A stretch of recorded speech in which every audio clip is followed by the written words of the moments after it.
ദൈവത്തിന്റെ അതിപരിശുദ്ധമായ നാമം മഹത്വപ്പെടുമാറാകട്ടെ. ദൈനംദിന അപ്പം എന്ന അനുദിന വചനചിന്തയിലേക്ക് ഏവർക്കും സ്വാഗതം. ഇന്ന് സ്വർഗീയ വാക്കുകൾ എന്ന വിഷയത്തെ ആസ്പദമാക്കി ചില കാര്യങ്ങളെ നമുക്ക് ചിന്തിക്കാം. അതിനാധാരമായ ഒരു വാക്യം വായിക്കാം. 1 കൊരിന്ത്യർ 14:2 അന്യഭാഷയെ സംസാരിക്കുന്നവൻ മനുഷ്യരോടല്ല ദൈവത്തോടത്ര സംസാരിക്കുന്നു. ആരും തിരിച്ചറിയുന്നില്ലല്ലോ, എങ്കിലും അവൻ ആത്മാവിൽ മർമ്മങ്ങളെ സംസാരിക്കുന്നു. നിങ്ങൾ പരിശുദ്ധാത്മാവിനെ സ്വീകരിക്കുമ്പോൾ അന്യഭാഷകളിൽ സംസാരിക്കാനുള്ള കൃപാവരവും നിങ്ങൾക്ക് നൽകപ്പെടുന്നു. അന്യഭാഷകളിൽ സംസാരിക്കാൻ നിങ്ങളെ നയിക്കുന്നത് പരിശുദ്ധാത്മാവാണ്. അവൻ നിങ്ങളിലേക്ക് വരുന്നു, നിങ്ങളുടെ ശരീരത്തെ അവന്റെ ആലയമാക്കി നിങ്ങളുടെ ഉള്ളിൽ വസിക്കുന്നു, നിങ്ങളിലൂടെ പ്രവചന വാക്കുകൾ സംസാരിക്കുന്നു.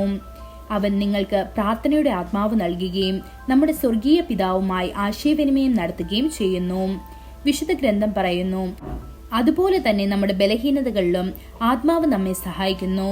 എന്തിനു വേണ്ടിയാണ് നാം പ്രാർത്ഥിക്കുന്നത് എന്ന് നമുക്കറിയില്ല, എന്നാൽ ആത്മാവ് തന്നെ ഉച്ചരിക്കാൻ കഴിയാത്ത ഞരക്കങ്ങളാൽ നമുക്ക് വേണ്ടി മധ്യസ്ഥത വഹിക്കുന്നു എന്ന് ഇത് റോമർ 8:26 കാണാൻ സാധിക്കും.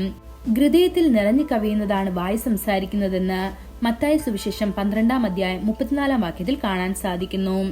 ഹൃദയം ആത്മാവിന് സമർപ്പിക്കുകയും അഭിഷേകം കൊണ്ട് നിറയുകയും ചെയ്യുമ്പോൾ വായ് സ്വർഗീയ വിശുദ്ധിയുടെ വാക്കുകൾ സംസാരിക്കും. അത് വിശ്വാസത്തിന്റെ വാക്കുകൾ സംസാരിക്കും. ശിഷ്യന്മാർ മാളികമുറിയിൽ കാത്തിരുന്ന് പ്രാർത്ഥിക്കുമ്പോൾ എല്ലാവരും പരിശുദ്ധാത്മാവിനാൽ നിറഞ്ഞവരായി ആത്മാവ് അവർക്ക് ഉച്ചരിച്ചതുപോലെ അന്യഭാഷകളിൽ സംസാരിക്കാൻ തുടങ്ങിയെന്ന് അപ്പോസ്തല പ്രവർത്തികൾ 2:4 കാണാൻ സാധിക്കും. അതായിരുന്നു തുടക്കം.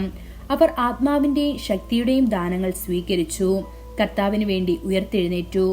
ദൈവമക്കളെ, നിങ്ങളുടെ നാവും ചുണ്ടുകളും വളരെ പ്രധാനമായതിനാൽ ഓരോ ദിവസവും കൂടുതൽ അന്യഭാഷകളിൽ സംസാരിക്കുന്നതിൽ സന്തോഷിക്കുക. യെശയ്യാവിനെ ഒരു മഹാപ്രവാചകനായി ഉയർത്താൻ കർത്താവ് യാഗപീഠത്തിലെ തീ കൊണ്ട് അവന്റെ നാവിന്മേൽ സ്പർശിച്ചു. നിന്റെ പാപം നീങ്ങി, നിന്റെ അകത്യം നീങ്ങി എന്ന് പറഞ്ഞു. യെശയ്യാവ് പ്രവചന വാക്കുകൾ പറയാൻ തുടങ്ങി. ഒരു വ്യക്തിയിൽ ആത്മാവിറങ്ങുമ്പോൾ ആദ്യം സ്പർശിക്കുന്ന അവയവം നാവാണ്.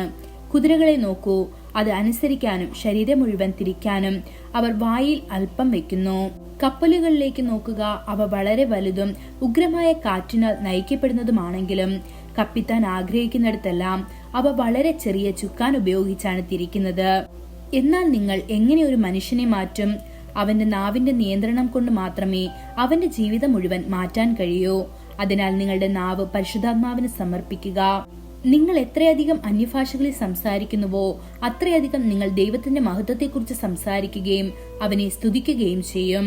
നിന്റെ നാവിലെ ഓരോ വാക്കും ആത്മീകവും പ്രയോജനപ്രദവുമായിരിക്കട്ടെ. കർത്താവിനെ സേവിക്കുകയും അവനുവേണ്ടി ആത്മാക്കളെ നേടുകയും ചെയ്യുക. ദൈവവചനത്താൽ കുടുംബങ്ങളെ കെട്ടിപ്പടുക്കുക. ദൈവമക്കളെ, കർത്താവിനെ സ്തുതിക്കുക, ആരാധിക്കുക, മഹത്വപ്പെടുത്തുക. ദൈവത്തിന്റെ സുവിശേഷം പ്രഘോഷിക്കുക. കർത്താവ് നിങ്ങളെ സമൃദ്ധിയായി അനുഗ്രഹിക്കട്ടെ.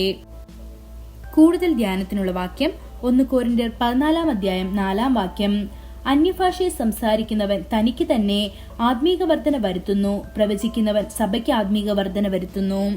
ഇന്നത്തെ ബൈബിൾ വായന രാവിലെ ഉത്തമഗീതം 4-5 അധ്യായങ്ങൾ, വൈകുന്നേരം ഗലാത്യർ 3 അധ്യായം. ആമേൻ.